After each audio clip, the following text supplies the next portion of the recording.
Hello friends, आपका बहुत बहुत स्वागत है आपके अपने YouTube चैनल मेरा सफ़र में। फ्रेंड्स, अगर आपको हमारी वीडियो पसंद आए तो प्लीज़ लाइक कीजिए, शेयर कीजिए, सब्सक्राइब कीजिए और घंटी के बटन को अवश्य दबाइए, जिससे आपको हमारी आने वाली वीडियो की नोटिफिकेशन सबसे पहले मिल सके। अब हम ईसर गणगौर की कहानी सुनाएं। तो फ्रेंड्स, देर ना करते हुए शुरू करते हैं। होली के थोड़े दिन पहले की बात है कि पार्वती जी ने शिव जी से कहा, शिव जी, गणगौर आने वाली है। यदि आप कहें तो मैं थोड़े दिन के लिए अपने पीहर चली जाऊं और भाभीियों और सहेलियों के साथ गणगौर पूज लूं।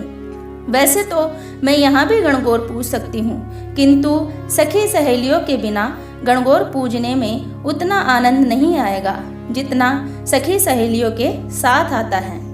शिव जी ने कहा, जैसे तुम्हारी इच्छा, चली जाओ, किंतु बिन गहने कपड़े पीहर में भी लड़की की इज्जत नहीं होती।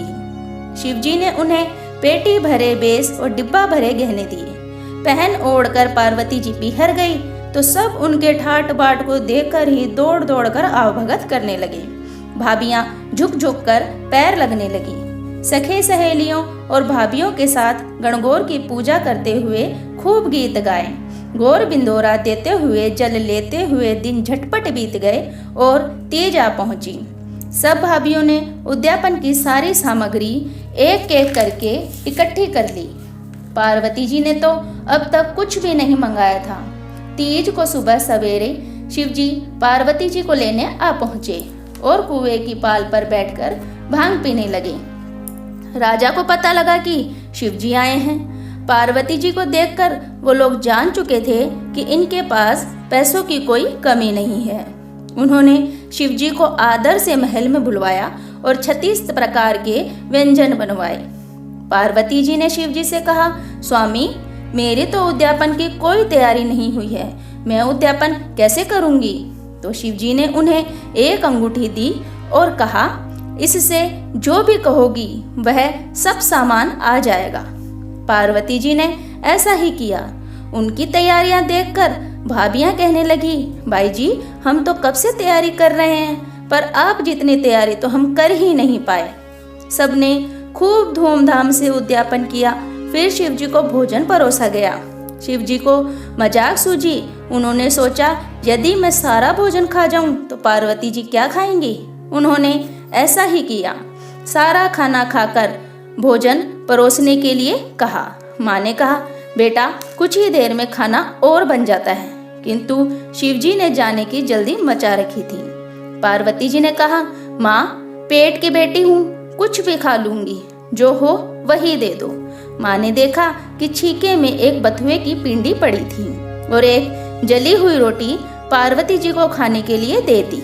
पार्वती जी रोटी खाकर शिव जी के साथ रवाना हो गई। चलते चलते शिव जी व पार्वती जी विश्राम करने एक बाग में ठहरे। पार्वती जी लेटकर आराम कर रही थी। थकान के कारण उन्हें नींद आ गई। शिव जी ने उनके पेट की ढकनी हटाकर देखा कि सारा खाना तो मैंने खा लिया था। फिर पार्वती जी ने क्या खाया? उन्होंने देखा कि एक जली हुई रोटी और बथुए की पिंडी उनके पेट में पड़ी थी। थोड़ी देर में पार्वती जी उठी तो शिव जी ने पूछा, पार्वती जी, माँ बाप के यहाँ से क्या माल खा कर आई हो?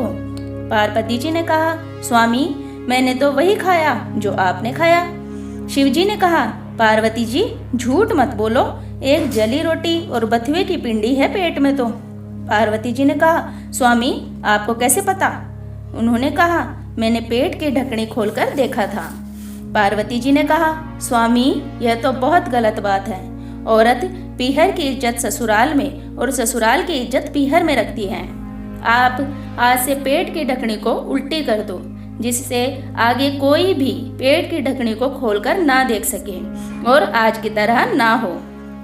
शिव जी ने पेट की ढकनी उल्टी कर दी। शिव पार्वती फिर चल पड़े। कुछ आगे जाकर पार्वती जी बोली, स्वामी, मैं तो सुहाग के बोझ से दबी जा रही हूँ। शिव जी ने कहा, तो संसार में बांट दो। सबको जानकारी दी गई कि पार्वती जी सुहाग बांट रही है। नीची कौम की औरतें भाग भाग कर आईं, जिनके पास ना तो गहने थे ना ज्यादा कपड़े थे। जो पहनी थी वैसी ही बैठी थी, वैसे ही दौड़ दौड़ कर चली आई और पार्वती जी ने उन्हें टोकरे भर भर कर सुहाग बांट दिए। अन्य ऊंची जाति की औरतें सज संवर कर धीरे धीरे पहुंची तो सारा सुहाग बट चुका था। शिव जी ने कहा, पार्वती जी, तुम्हारी खास सहेलियां तो अब चली आ रही हैं, उन्हें तो सुहाग देना ही पड़ेगा। तब पार्वती जी ने उंगलियों में से लगी मेहंदी में से थोड़ी सी मेहंदी, आंखों में से काजल, तिलक में से रोली और हथेली में से पानी घोलकर औरतों को छींटा दिया। जिससे पूरा छींटा लगा उसे पूरा सुहाग मिला, जिसके अधूरा छींटा लगा उसको अधूरा सुहाग मिला। इसके बाद गणेश जी की एक कहानी कहनी चाहिए जिससे 4 हो जाए। पूजा के बाद हलवे पर रुपए रखकर बायना निकालना चाहिए। धन्यवाद।